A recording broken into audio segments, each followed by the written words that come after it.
Here you go. So today we are going to have a look at community garden and urban agriculture and look at the many positive benefits that they bring to our communities. So welcome again, everyone. If you're here for Sustainable San Mateo County's Happy Hour, NextGen Urban Agriculture, you are on the right place. All right, just wanted to give you a warm welcome. My name is Christine Kohlzaug. I'm the Executive Director at Sustainable San Mateo County, or SSMC for short. And I'll give you a quick overview of our organization, and then we'll dive in. We have some fabulous speakers with us here today. So our vision at Sustainable San Mateo County is a sustainable future for all in the county. We've been around for 30 years. Actually, we're celebrating our 30th anniversary this year. Very exciting. And I think one of the key distinguishing factor about our nonprofit is that from the get-go, we've believed that we have to look at sustainability in an integrated approach. So we look at sustainability through the lens of the 3 E's, meaning that we believe that a green economy, social equity, and a healthy environment all have to work hand in hand for us in order to achieve true sustainability. Just wanted to give you a quick overview of our core programs. Again, our goal is to foster and accelerate sustainability in the county and beyond. And I'm not going to get into details into our programs today. You're welcome to check out our website, and we'll add also the website into the chat. But just suffice to say that all the programs that we have are complementary to each other, and they all fall into one of the following 3 buckets. So we have one bucket that deals more with education and inspiration. Then we have another category that's all about metrics and measurements. And last but not least, we have a 3rd bucket where we propose tools so that our local governments and businesses are equipped in their journey towards reaching sustainability. So that was just a little bit about ourselves. So again, I would encourage you to check out our website if you have not already. And we love volunteers. We love to interact with our audience. So please do keep in touch and reach out if you have anything you'd like to share with us or discuss with us. All right, I'm going to skip that slide too. I mean, just a brief comment on the happy hours.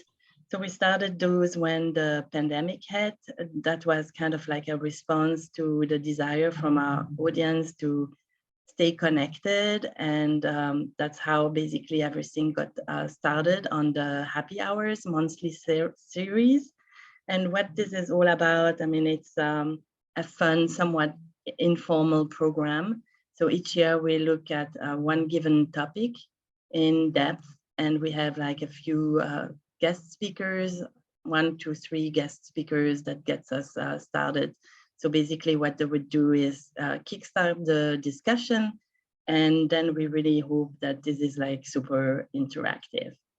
Speaking of interactive, I would now encourage all of you to please, if you want, you can feel free to just use the chat and let us know who you are and from where you're joining us, and perhaps also what your interest in that specific topic is.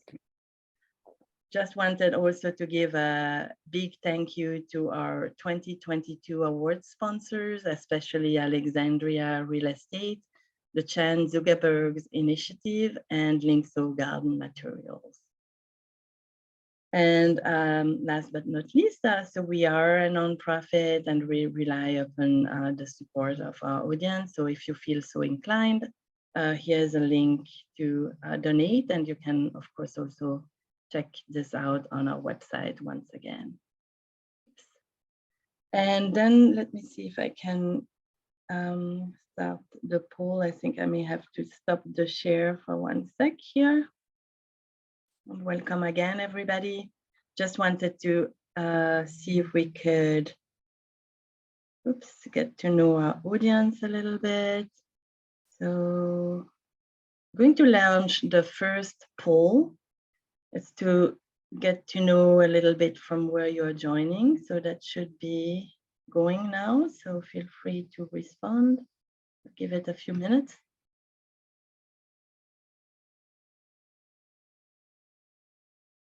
Okay, great.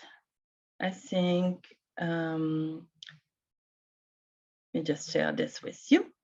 Quite interesting. I mean, I love that we have quite a good spread in terms of from where the audience comes from. So thank you. And then I have another quick poll.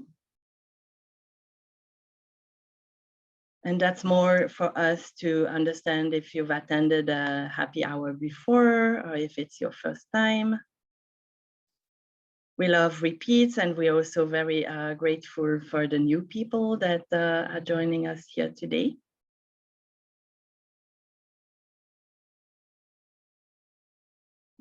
Okay. All right, perfect. So let me share this with you. There we go.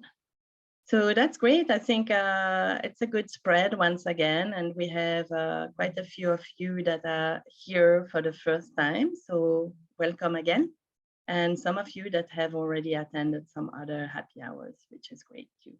And then also wanted to share a little bit from where you learned about this event.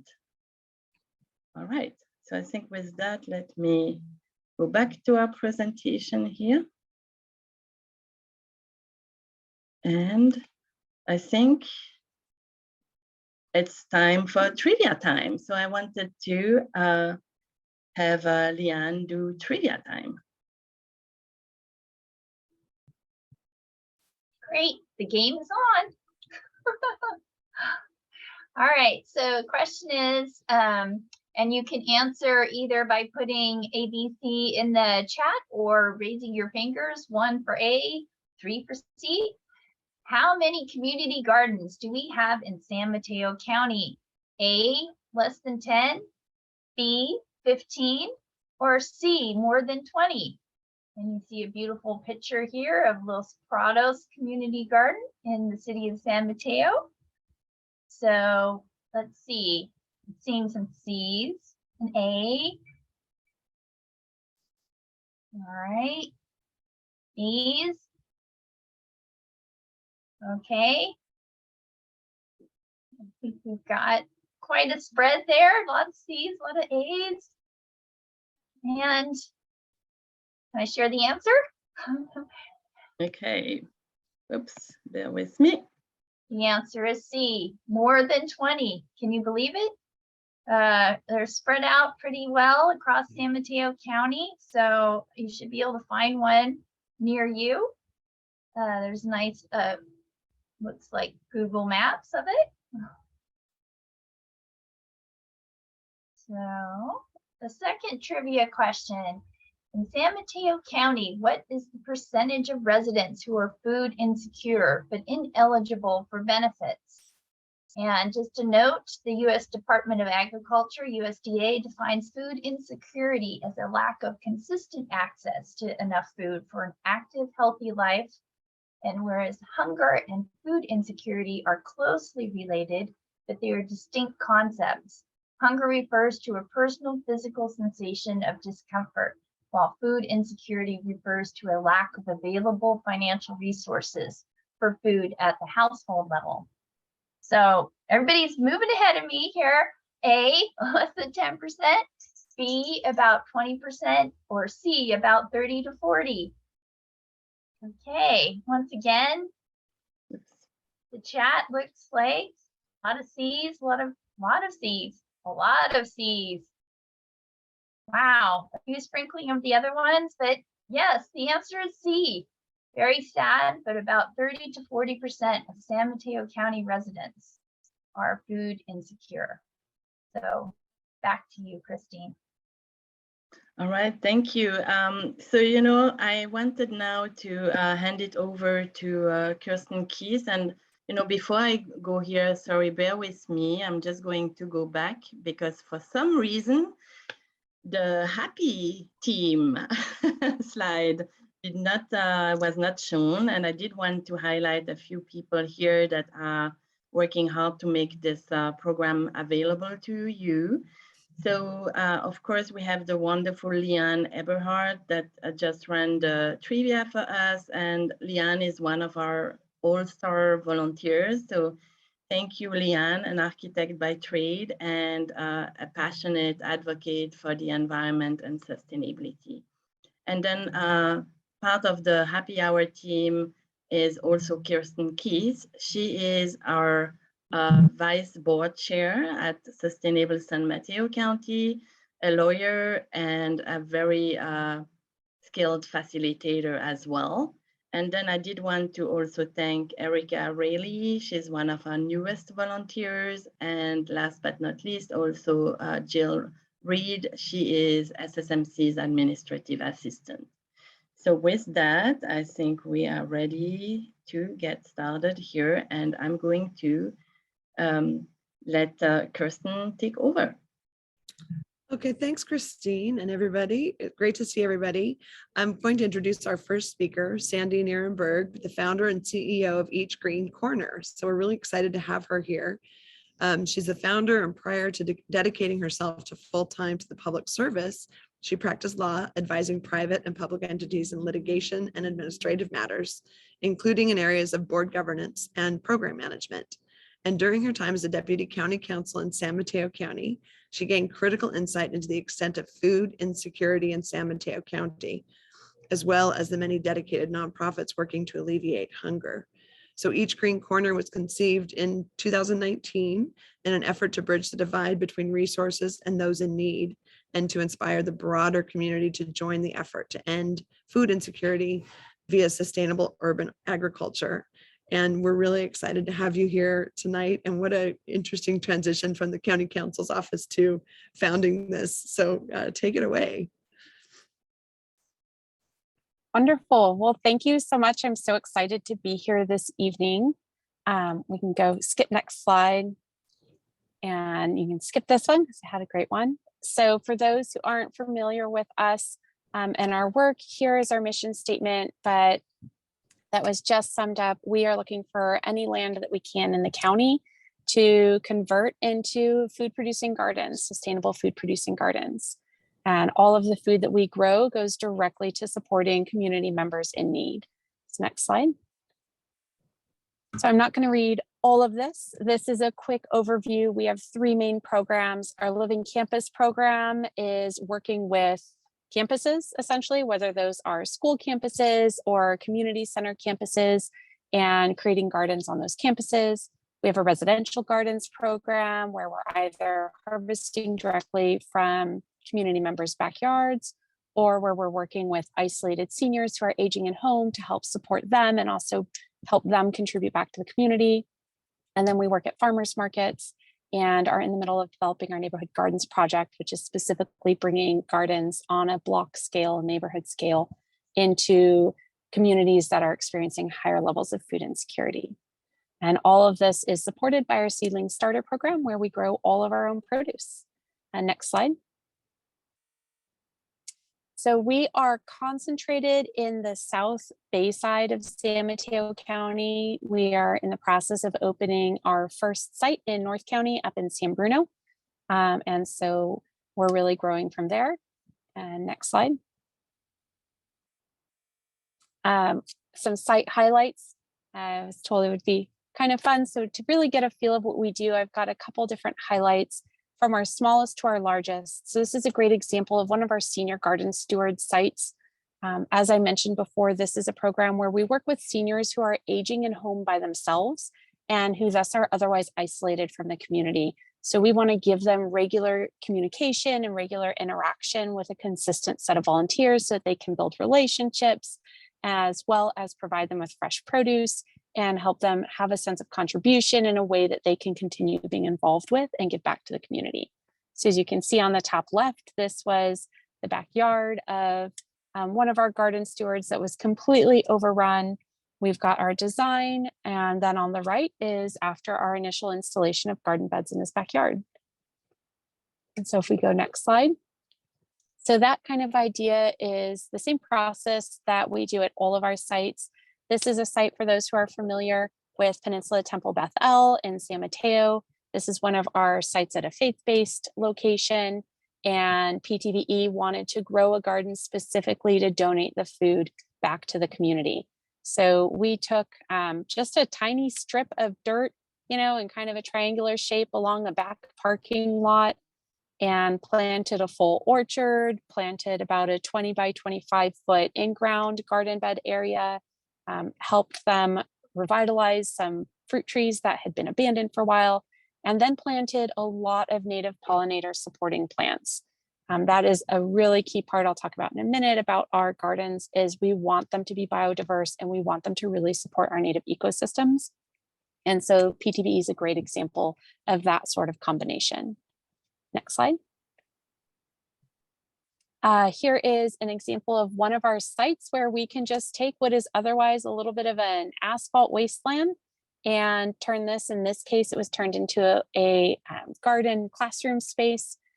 So we've got that planted now, and we're putting in rain barrels to capture the water off of all of the different roofs that are pouring into this different garden area. Next slide.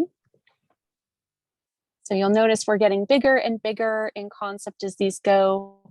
Here we have Redwood High School, which had once been a thriving garden, but because it didn't have consistent community support and administrative support, it had kind of gone wild. As you can see in that top left picture, you can kind of see the humps where the garden beds used to be amongst all of the weeds. So we came in and did a full-scale redesign for them and built some raised beds, but then a lot of in-ground planting, which is really our preference when we're building. It's the most flexible. We can help rebuild the natural soil there.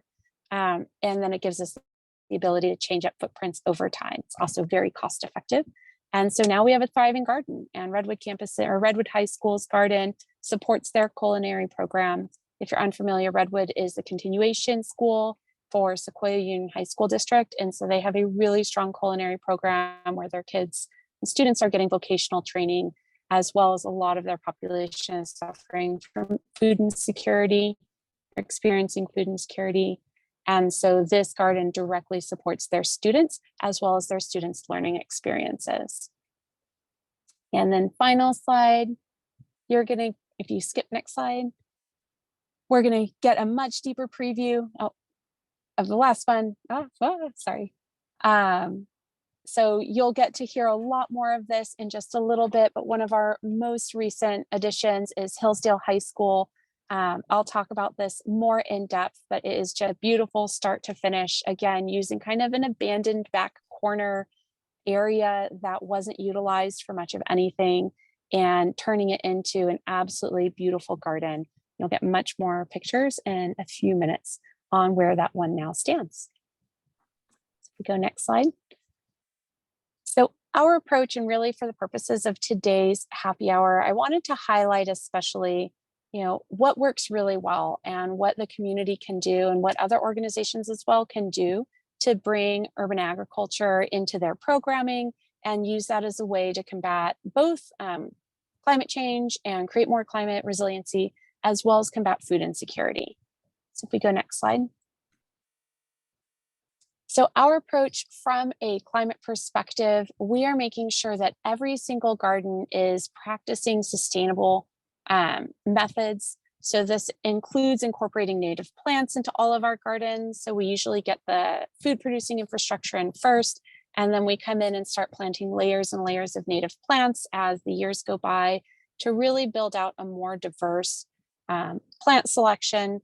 We want to make sure we're planting things that are attracting pollinators, and specifically that are attracting native pollinators, again, to help support our local ecosystems. We're looking really at canopy creation. And so we like to really focus on getting fruit trees in, as fruit trees are really wonderful at sequestering carbon, as well as having really, really fast green, heavy vegetation. So we like to plant things that spread a lot, that have a lot of green mass, so that we can both use them for growing and for our food, but also for carbon sequestration, and then later for composting and building up our green matter that we then turn back into the soils. And we make sure that we don't use any chemical fertilizers or pesticides. And then we use both permaculture inspired methods, as well as low water and water conservation practices. So we're partnering with Flows to Bay to bring rain barrels to our sites. We use drip irrigation everywhere. And overall, we just want to make sure that when we are using water, it's intentional. When we're using the land and using resources, it's intentional, and it is as highly effective and efficient as possible. So if we go to next slide. The other main aspect that we are really focusing in our gardens is not just growing food to provide maximum quantity of food, but in talking with our food distribution partners, and especially with Second Harvest and Samaritan House, we have found that what we can be most helpful with is providing more diverse food and providing the luxury produce. So I have that in quotes because that's what it's often been referred to us. We really, in a nutshell, just want everybody to have the experience of cooking rich, familiar, delicious food, because when people love and enjoy their food experience, they're more likely to cook at home, which has better health outcomes. They're more likely to eat a diverse array of foods and a wide variety of foods, which has better health outcomes. But as we all know, kind of those luxury produce items or those specialty ingredients are more difficult to find, and they tend to be more expensive. So we go through a process of seeking community input so we can understand what types of produce are needed in the community and aren't readily available at our food distribution nonprofit partners. We do some market price research so we can understand what things are really unaffordable in the markets. People who are on a very limited food budget are not paying for artichokes, they're not paying for stone fruits, they're not paying for berries, a lot of things that people love to eat, but really are just out of the price range. We also want to make sure that we're developing diverse cuisine content so people know how to use the food that we're growing. And then once we know what we want to be growing, what we really want to be providing the community with, what kind of gaps we're filling, we then grow all of our own seedlings each season. We have a huge pipeline and grow thousands of seedlings a season for all of our gardens, so that we ensure that we have a pipeline of sustainably raised seedlings. I won't call them organic because we are not certified organic, but everything we do is in the organic method so that all of our sites can be growing and have access to the types of plants that people really want. And then of course, everything we grow is donated so that it goes back into the community and can really benefit all of our community members. So if we go next slide. So then when we're partnering with new organizations, we have a couple tips to share, things that have worked really well for us. We go next slide. Here is our basic setup. I won't read through everything. We basically collaborate and partner closely to help support an organization. We intentionally are not an organization who just comes in and does everything for the group, because that's not empowering an organization to be self-sufficient. It's not really facilitating the community building within a site that we're looking for. So what we do is we are the hand-holding, we are the background administrative work, collaborating on that planning and installation where that's needed, collaborating on any curriculum development and resources that can be helpful for a site. We're advising on funding procurement, writing grants as we have bandwidth for, or pointing organizations to grant opportunities. And then we do the back end coordinating, all the volunteer waivers, all the insurance, all of that good stuff for monthly volunteer work days, and then that seasonal planting and harvests, so that organizations have that full support to run their community garden. The organization provides direct contacts, and then they collaborate with us. It is so important that it is a partnership. I have partner org and partner site here because often we're working with school districts, and in our experience, it is so incredibly important that we have buy-in not just from the site itself, but also from the district as a whole, because the district or the overall organization, if it's something like Boys and Girls Club or a private school group, it is so important that we have that organization's buy-in, because we inevitably are going to run into irrigation issues, broken pipes, needing for large waste disposal after big work days, things like that. And so it's so important that everybody is on the same page so that we can move the partnership forward, both through the design and install phase, but especially in that maintenance phase. So if we go next slide. And so for us, really the keys for any successful partnership, and I think this applies not just for Each Green Corner, but really any organization that's looking to partner and work in this kind of space. It's so important that the organizations and the partners really have that clarity of shared purpose and vision. You know, there's every single word is intentional in that bubble because we have to have a purpose. We have to have a vision how we're going to achieve that purpose. It has to be shared by both us and the organization we're working for. And it has to be really clear and specific. So that is step one for us. In order to do that, we need champions, both in that site leadership. So whether it's a district office or a site administrator, but also in that site's community. We have some sites like Hillsdale that you hear from that are just absolutely phenomenal in terms of generating that site support and having this be an entire community building experience. And those sites are by far the most successful because they do become a community effort. They're sustained over time, and it's less of us coming in and bringing in outside volunteer organizations or bringing in our own staff to maintain sites, which we can do, and we do at some sites, but it really just is such a more effective and successful endeavor when the whole community can get involved. And then, of course, just having that institutional commitment to defined roles and responsibilities between each of the partner organizations. I think our most frequent new contact that we get for new partnerships are school sites that have once had a school garden, but the person who was really the champion of that garden, either it was a student's family and they graduated, or it was a staff member who left. And so it is so important for this to be successful in the long term that the institution itself of that site is really committed to this and is really going to invest in it from a time and a resources perspective over the long term.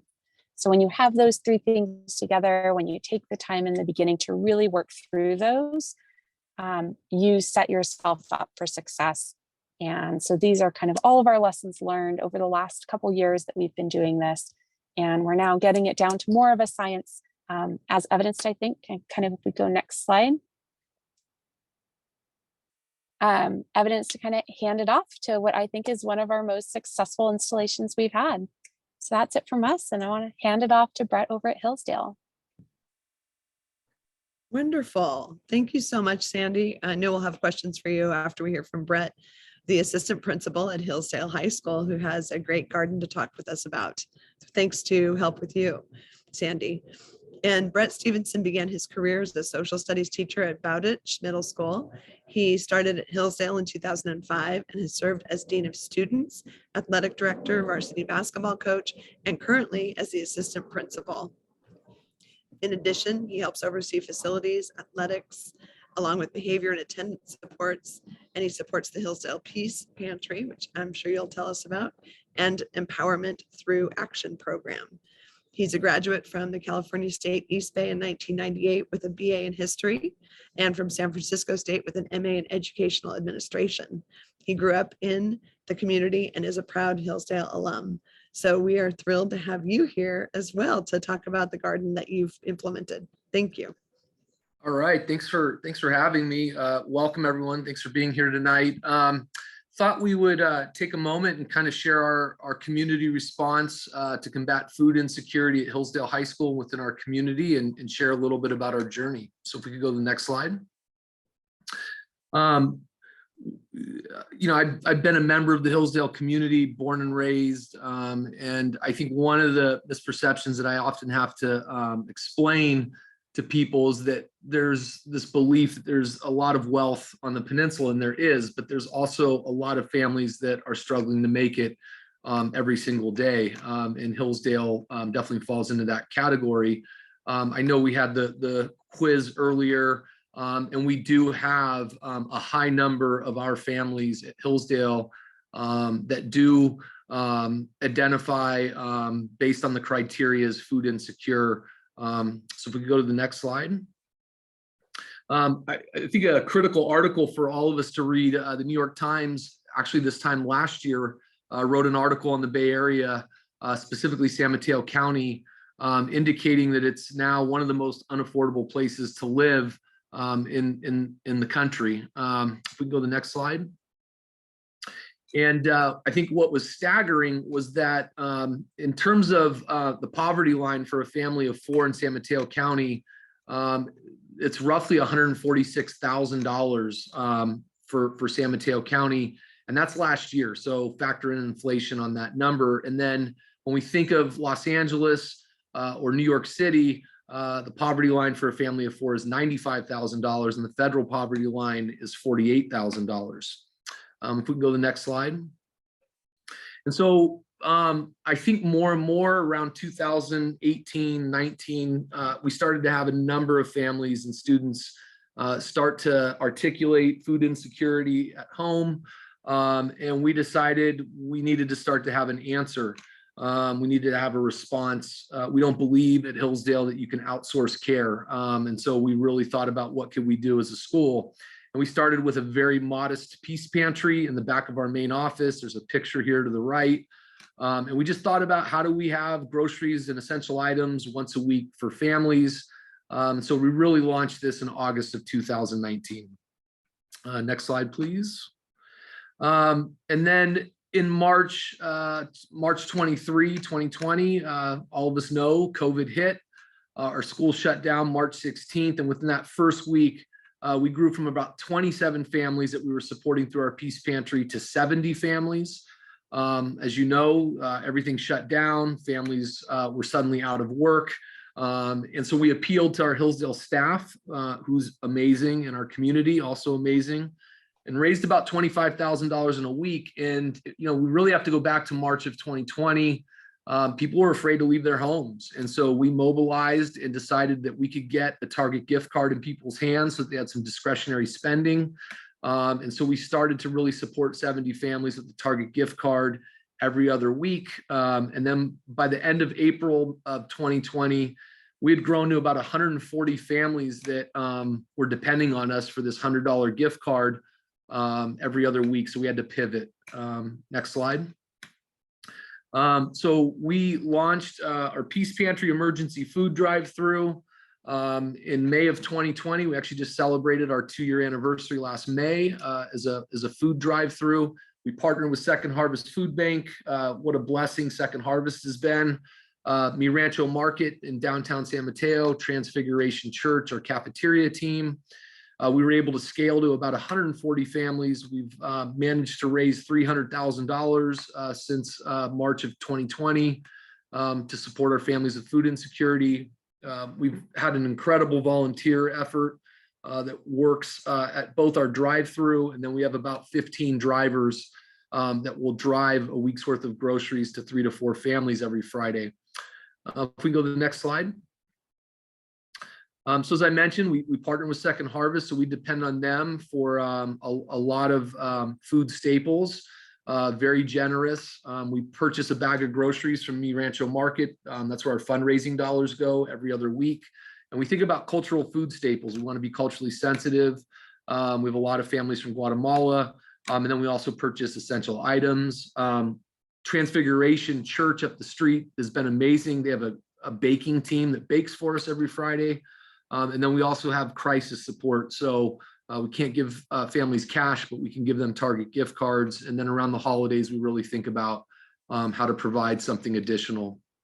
Next slide, please. I think pictures often tell a lot. So our Peace Pantry in August 2019 was in the back of our main office. And by May of 2020, we were trucking in enough groceries to support 140 families. Next slide. And so last April, we have a dedicated core group of volunteers, and we really thought about a plot of land on the Hillsdale campus that's on Alameda next to our stadium. And we raised about $30,000 to kind of turn this plot of land, which was weed infested, and turn it into a flourishing garden that would have fresh fruits, citrus grove, and enough vegetables to support the demand that we have every Friday. All of our vegetables and fruit will go directly to our Peace Pantry emergency food drive-through Friday mornings. And then we formed a partnership, as Sandy mentioned, with Each Green Corner, which has also been a blessing for our Peace Pantry. Next slide, please. So I want to just walk you through with a few pictures. This is a picture of our plot of land. With our $30,000, I don't think we realized how fast that money would go. We invested in a 6-foot fence that was close to $11,000. We had to secure the garden. That was our first investment. If we can go to the next slide. And then we worked with Scapes Landscaping Company to ensure that we had the infrastructure needed for our garden. So we invested in irrigation. Scapes came in and did a wonderful job with our irrigation system. And they did some other work for us. Now that was close to $15,000. Next slide. We were able to purchase a greenhouse. We built a shed. We wanted to, again, think about the infrastructure to build something that would last. That was one of our core tenets of building this garden. Next slide, please. And then, I think what's been most powerful during the pandemic, if there is a bright spot, is I think people in the community have rallied around our families and students who are on the margin and historically underserved. And so it is not uncommon for us to have 20 volunteers on a Friday at our emergency food drive-through, or 20 volunteers in our garden now. And volunteers range from our teachers to our classified staff, our administration, Hillsdale alumni, neighbors down the street, retired teachers. It's been incredible, the volunteer support turning out for our garden and our Peace Pantry. Next slide, please. So we planted 19 raised planter beds. We are almost done with phase 1, which was our build phase. We are harvesting. We're pretty excited about that. We're sheet mulching. We've planted our citrus grove. We've planted our fruit trees. We have the irrigation in place. So it's been exciting. Next slide, please. Just a couple more pictures on the transformation since April of our community garden. A lot of heart work, HEART, as we like to describe it. It's been just amazing to see people in community working together to fight food insecurity on behalf of our Hillsdale families. Next slide. And this is a favorite picture. This was our first harvest last Friday that we were able to distribute to our families. So we got a little bit of a late start in our planting season, but we will be a year-round garden, especially with the community support, Each Green Corner, and then also our greenhouse. So we're definitely excited for our first harvest. Next slide. And I think I wanted to end with this picture because this is our emergency food drive-through. I get emotional talking about this. Our garden is right next to our drive-through. And so being able to source all these vegetables and fruit for our families it's incredible. So that is our journey. Well, that is beautiful, Brett. I can see why you would get choked up about it. It's so important and it means so much to the families. I can see. And wow, congratulations on your first harvest. That must have been so exciting. And how many people were there? A lot of students out there harvesting on that first one? Yeah, it's been nice. We started during the summer, so it's been hard to get student involvement. We do have some dedicated students and some recent alumni. And then, that is part of our plan. We talk a lot about community, and The student involvement will start with our environmental club, our AP science classes. So we've got a good core team of students. Wow. Yeah, just a beautiful story, what both of you are doing, Sandy and Brett. That's amazing. And I know we're kind of coming back to as a group here on the gallery, and I see a couple, if you want to start posting questions, this is a great time to do it. We won't do breakouts, so we'll kind of do questions through the chat. And then the first one I see in there is, are there efforts to plant, in parentheses, the idea of gardens early in the affordable housing development process? For example, at the award of tax credits through coordination with the affordable housing developers and their architects. I don't know if either of you want to speak to that. Maybe Sandy. I haven't heard of that, but I think that's a wonderful idea. I feel like when I drive around and see city tree wells, when I see, curb bioswales, I always think of, well, what could we have planted there that would be producing food for our community? And so I think that's a great next step, is working with cities, working with developers, so that they're planting intentionally, either to benefit climate resiliency or to benefit the community through food.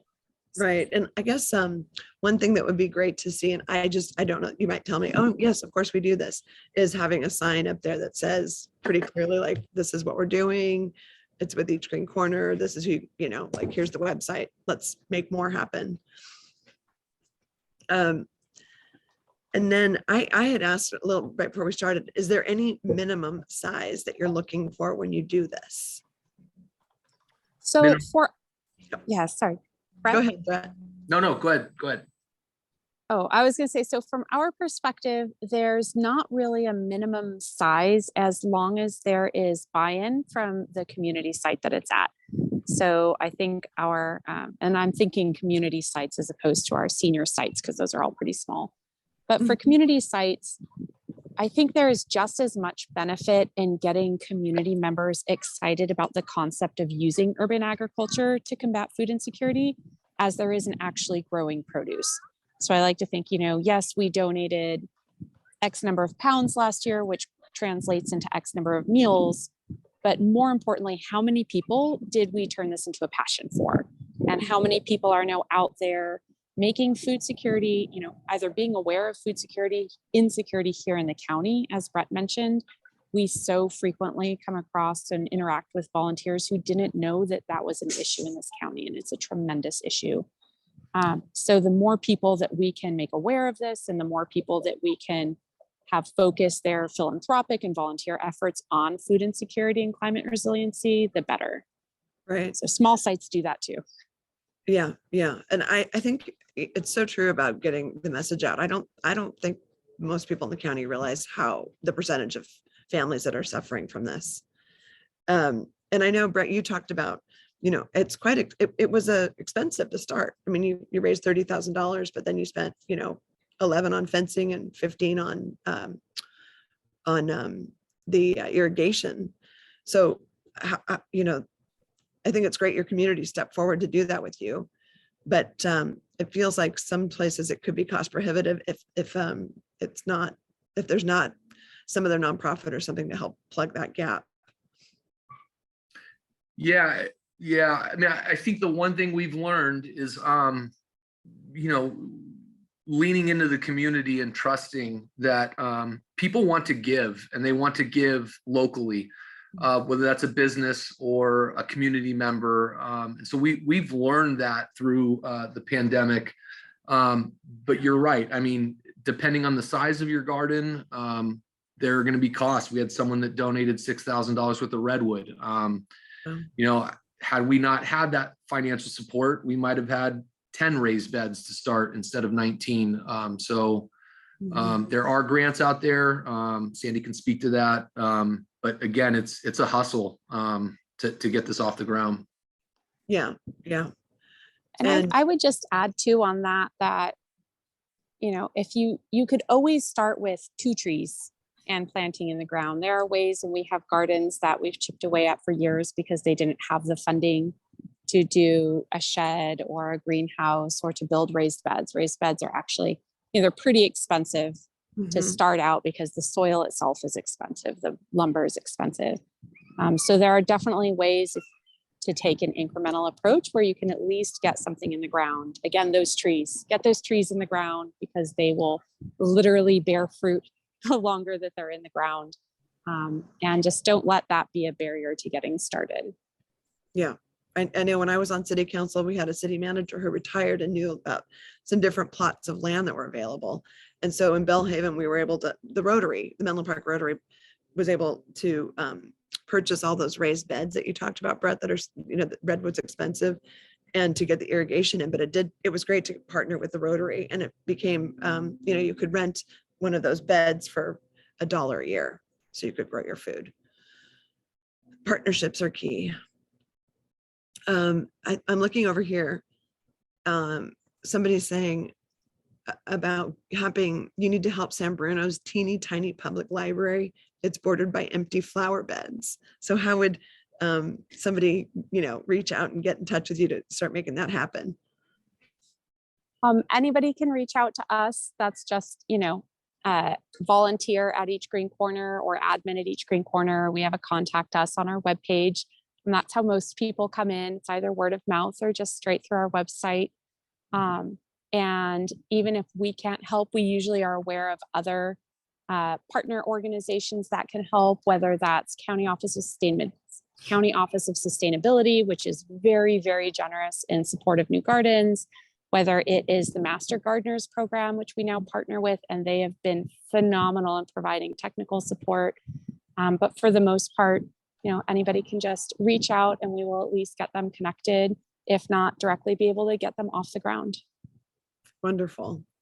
And I just want to ask Brett one other question before we move on to Casey, who's going to talk to us as well. But Brett, have you found that I know if you have meetings with other administrative folk in the high school field, are you getting interest in this, or how's that been, getting the word out that you've done it? That's interesting. We've done the work pretty quietly. It's one of the things that we've tried to do. And I do think there are opportunities at all of the school sites. If you look at our school sites on the peninsula, there are big parcels of land, and there's room to do the work, but we're still fairly new. So I think eventually word will start to spread.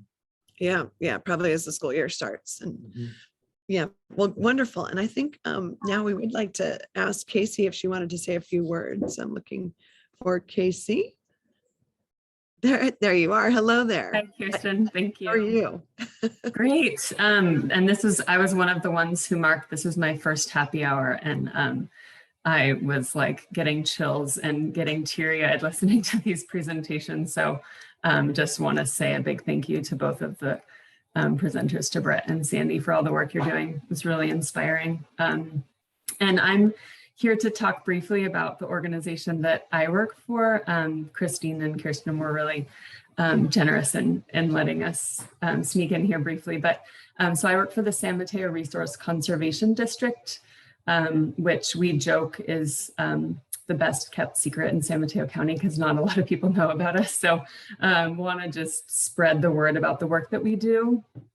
We are a special district, so kind of like a water district or a fire district. So we're technically local government, but we operate like a nonprofit, and we provide technical assistance and financial assistance to landowners, farmers, and ranchers in San Mateo County around natural resource management. So that could be anything from soil erosion to invasive species, creeks. We do a lot of habitat restoration work. And then I also work on our climate and agriculture team, and have actually been doing a lot of urban ag support. So I've been working with a lot of urban ag sites and gardens, mostly on the bay side of our county, a few on the coast side, but to help with water conservation, planting pollinator plants, native plants. And then we also do a lot of soil health work. So talking about, taking soil tests and understanding soil. So we do a lot to provide support to anyone who's looking for support. So just wanted to share a little bit about our organization. I can put our website in the chat so you can check us out. And feel free to email me too. I'll put my email in there if you have any questions. Thank you. Would people, thanks, Casey, appreciate that. And would people contact you for private things, or is it mostly it's a public gardens and things? Great question. We provide assistance to landowners. And then we also, like, our urban ag has mostly been community gardens and more like public facing urban ag sites.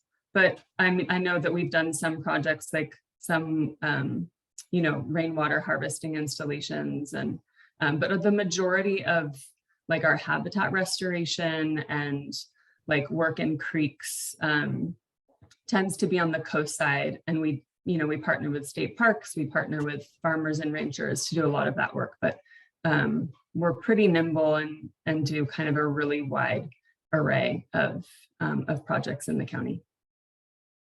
Yeah, wonderful. Well, yeah, it's super important to hear from you as well, because I think folks don't know about that the conservation district. And thank you. And I'm looking at Nikki Irvine. Lots of people grow gardens in their yards and want to share extra produce, sometimes significant. When COVID started, I could no longer donate to Call Primrose, Second Harvest food pantry. What options exist for all these gardeners to connect with those who need food? I can help with that one. So that's 100% correct. In our experience, prior to the pandemic, you could bring backyard produce directly into Second Harvest, and they don't accept that anymore. There are definitely still options out there. So Samaritan House in San Mateo will always accept produce. They're open until 2 p.m. 7 days a week. The weekend is great because I know a lot of people do work on the weekends and are out there harvesting, working in their own gardens. So 9 a.m. to 2 p.m. You can take it directly to Samaritan House. And their chef does like Iron Chef style, will prepare all of their hot meals program based on whatever happens to come in the door that day and the day before. They're incredible. Ecumenical Hunger Project as well in East Palo Alto accepts produce from backyard produce. If you have trees that you need help harvesting, there is down in Santa Clara County, Village Harvest is a wonderful organization. From my talking with them and experience, they don't make it up into San Mateo County, but each green corner does come and do backyard harvests. And so people can just contact us at donate@each green corner.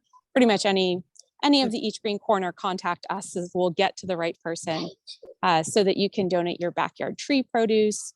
And then Master Gardeners also has a wonderful list. I'm not sure how to access it, but I know Master Gardeners of San Francisco and San Mateo County has a very detailed list of pantries that are accepting produce. But Samaritan House is our easy go-to because it's very close to everybody on the Bay side. Yeah, right. And it's kind of in the middle of the county. Exactly. Well, that's great to hear. And let's see, what else do we have over here for questions? But if people have other questions they want to unmute and ask, this is your time. I'm looking in the chat, but please, we want to make this interactive. So if you have one, I see something, Artichoke Joe's Casino in San Bruno is quite literally bordered by fruit trees, pears, apple, oranges, and they welcome people picking fruit. Oh, well, that's great. So you can show up and bring your bags and load up with fruit there. Thank you from Melissa for telling us that. Does Hillsdale plan to use the garden as an education tool for the students? That's for Brett. Yes. And so do they get credit? Is there a class they're being able to take and get credit? Not yet. But we truly want it to be a community space. It's also a space to gather. But again, I do think we have enough teachers in our science department that are excited about the opportunities for their classes to work in the garden and learn. Yeah, absolutely. That's great. And let's see, anybody else have any? I know I just happened to be up on Vashon Island off of Seattle and biked around the island all day. And they have farmers that have fruit stands all over the island, and you can bike up and buy your fresh produce on Venmo. So nobody's monitoring it. It's just, you know, on the honor system, so to speak. And it was thriving. Wonderful little resource out there. And obviously, I mean, I'm sure everybody's seen when their neighbors have too many oranges or whatever, you know, plums, figs, putting them outside on the front in a box saying free. And I suppose you could list that, I suppose, on Craigslist under free produce. Any other comments? There was a question, do you seed save to use for the next season's crops? We do. We do. We have a really thriving seedling starter program with several very, very committed volunteers, several of whom, and one in particular, are avid seed savers. So we definitely have volunteer spots for people of all interests, and seed saving is one of them, because some varieties just do really, really well in San Mateo County. And so we take note of what does well, save off the plants that really thrive, and then use those again and again in our gardens across the county. Wonderful. And then Brett, this is one for you. What impact has the program had on communities about the provenance of fresh food and the process of growing it? What have you seen in your community? Because people are driving right up to it and seeing it being grown there. Yeah, I mean, I think what we've noticed, especially from neighbors in the Hillsdale neighborhood that live close by, is just really favorable, kind of a feel-good story for the community, which has been nice. But then I can't tell you the number of people who have volunteered and then shared that they were feeling pretty isolated, and coming out of the pandemic especially, and that this has brought kind of a sense of connection, social connection. And so we've gotten a lot of feedback from folks that keep coming back. We try and create a sustainable volunteer model so that people don't burn out. So yeah, it's been received really well. That's great. And Sandy, for you, you know, a lot of people live in apartments and they'd love to do this. And so would they contact the, you know, apartment manager to find out if there's a plot that they could perhaps do this at? Yes, so for apartments, that would be the first step. We have been kind of prototyping some different front porch models with holes on the side, you know, holes in tall pots and various vertical planting methods. But that would be the very first step if you want to actually plant in ground, would be to speak with apartment managers. I would suggest coming prepared with some information about the benefits of it as well as maintenance. That is the biggest pushback that we get when we speak with people, is when we speak with kind of entities, you know, school districts, city run land, is, well, what is the maintenance going to look like? And a lot of people have it in their heads that, well, if we plant a fruit tree, we are inviting, you know, a host of pests, you know, rodents and raccoons and whatnot to just come. And what do you say take to over? The answer to that? Because I've had my own neighbors Yep. fruit trees around here, and they do attract. They do to a degree. I would say a well harvested and maintained fruit tree or garden plot does not. We definitely are out in our gardens, and we have volunteers out in our gardens during the summer, especially multiple times a week. You know, if you're really worried about rats, I would avoid plums. Because those things, when they're ready, they're all falling. Plums and apricots are hard to time. Cherries, yeah, cherries are difficult like 2 too. off the tree. You get 2 and they're difficult to harvest. So we do cherries in like an educational setting, but they're pretty few and far between. Right. But yeah, it's about coming in prepared to explain how it's going to be maintained in the long term. As soon as we get that across, that our whole purpose of an organization is to provide that continuity of support in the background, so that the primary champions, should they ever not be the champions anymore, you know, this project isn't going to fail. Yes. That's the biggest concern that we hear from entities is, well, what's going to happen in a year when this person's not here anymore? Right. Or when so-and-so's not interested. Plan. Exactly. And so with that information, people tend to be excited because it is a huge benefit and draw when done properly. Fabulous. Well, I kind of want to do that little ending with our lightning round there. and I know it's 6:31. I see that on my computer. We'd like to be really respectful of your time, and we love getting together with the community this way since the pandemic started. And I want to thank Sandy, Brett, and for being our guest speakers. And Casey, thanks for bringing in that Resource Conservation District information. Super helpful. And thanks everybody, and have a lovely evening. And we'll see you in September. Christine. Yeah, thank you again, all of you for joining today. And I think it was really fascinating. So thanks to Brett and Sandy for planting a seed, literally, and it's just so inspiring. And Kirsten is right. So the next happy hour is going to happen on September 21st. Somewhat different topic, but I mean, still, you know, weaved by the theme of green. So we're going to talk about green jobs and the Green New Deal. And as Leanne said, I mean, wouldn't it be nice if at some point we would just have to talk about jobs, because every job would be green. So hopefully some of you, if not all of you, can come and join us in September. Thanks again for coming. And as I mentioned in the chat, we'll make sure to share the PowerPoints with you all, and you know, just to make sure that you have the contact information from our amazing speakers. And we'll see you next time. So thank you again, and Bye, everybody. have a good evening. Thanks. Bye-bye.